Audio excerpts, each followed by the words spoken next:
What's up, book nerds?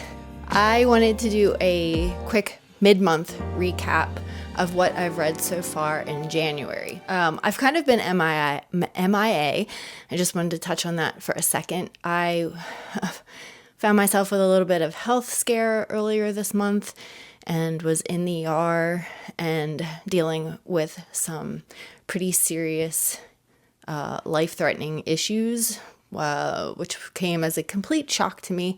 I'm a pretty healthy person. I eat healthy, I exercise regularly, but still I found myself in the emergency room with a pulmonary embolism. And I had felt the signs of it earlier, several weeks ago, and just wrote it off as a cold, chest congestion, because I felt shortness of breath. I was having a little bit of issues breathing when I was running.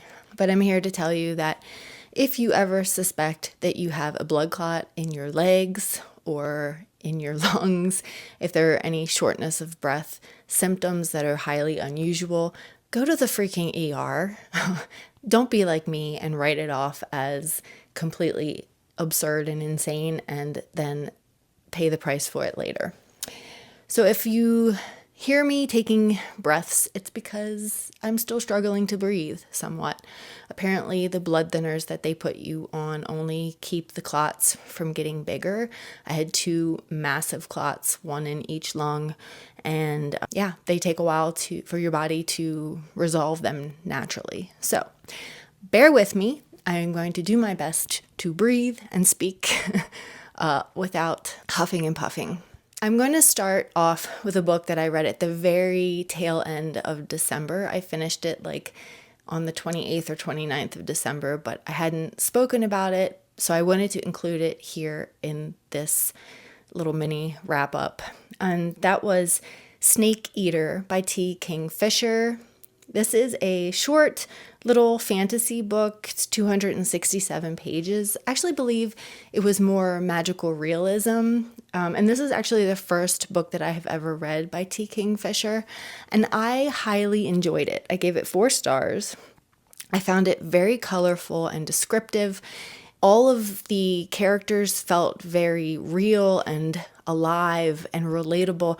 Even the houses in this book felt like they were characters. They had personality and their own color, and it was just amazing what she did. I found her voice in this book very authentic. She spoke a lot on themes of anxiety, social anxiety, dealing with a controlling and abusive relationship.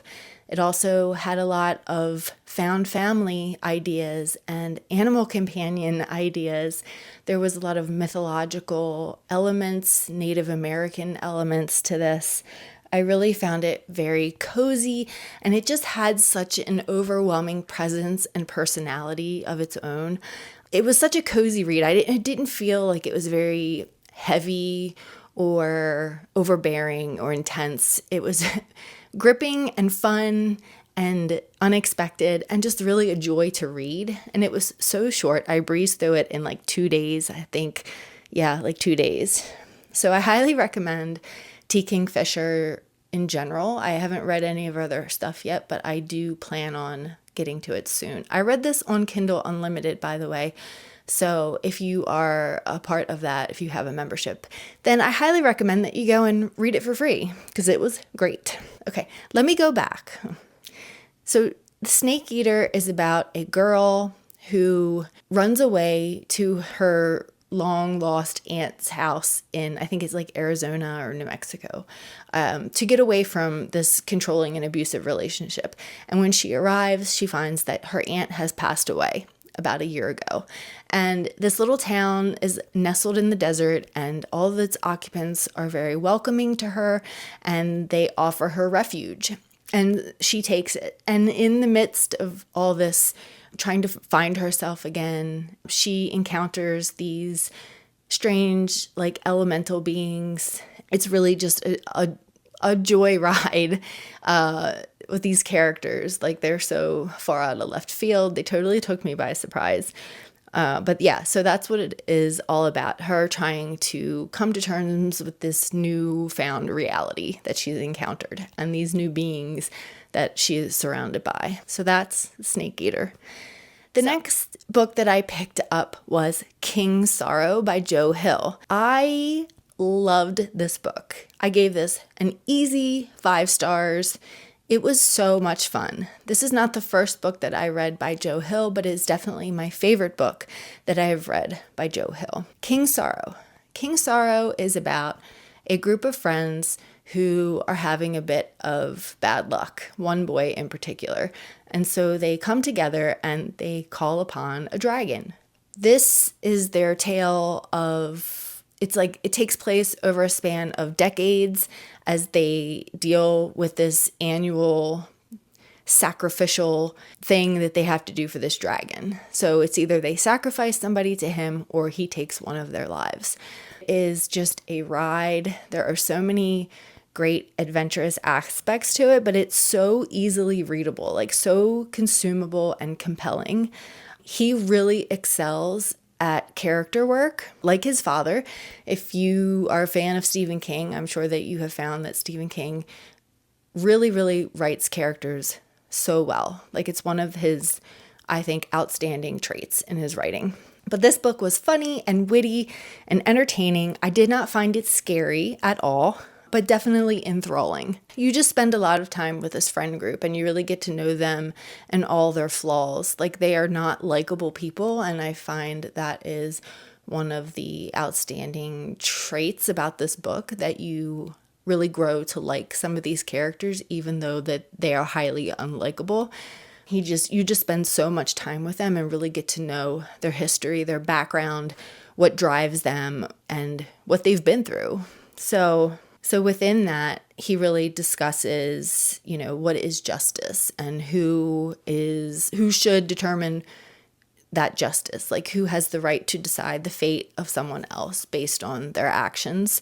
It talks about, 2 wrongs don't make a right, and the domino effect of our choices and how the choices that we make not only affect us, but they affect others. And it does have that continuing domino effect, the butterfly effect, whatever you want to call it. But yeah, he really just delves into like the nature of evil and how that shapes us and changes us and ultimately determines who we end up being as people.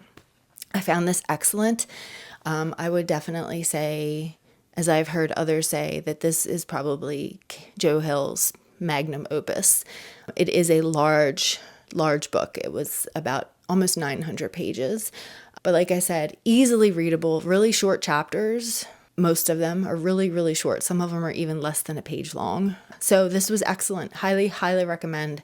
Again, it's magical realism, a little bit of thriller, I guess, fantasy. And I don't know why they classified it under horror, because I didn't find it scary. The next thing I read was Alchemized by Sin Lin Yu. So this is a story of 2 warring factions within this magical world. So there are I'm not going to remember what they're called.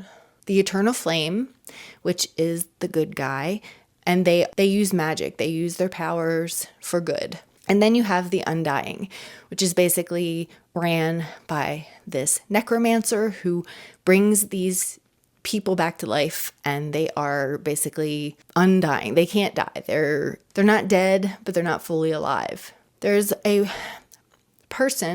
boy within the evil side, the undying side, who has it out for the head of the necromancers. And so he forms this alliance with the Eternal Flame and basically says, you bring this girl, Helena, let me have her. I will tell her secrets and give her information, but she has to be mine now and after the war. And so what starts as this like tumultuous, bad relationship turns into a love story. And it is heralded, I believe, as like a love story, a romantasy, but I found it very much more about the war and about the magic and this kind of doomed love story. This book is large. It was over 1,000 pages long. And I will say that at the start, I found the characters very dull and flat. I found that she did a lot of telling instead of showing. I found some bad grammar even.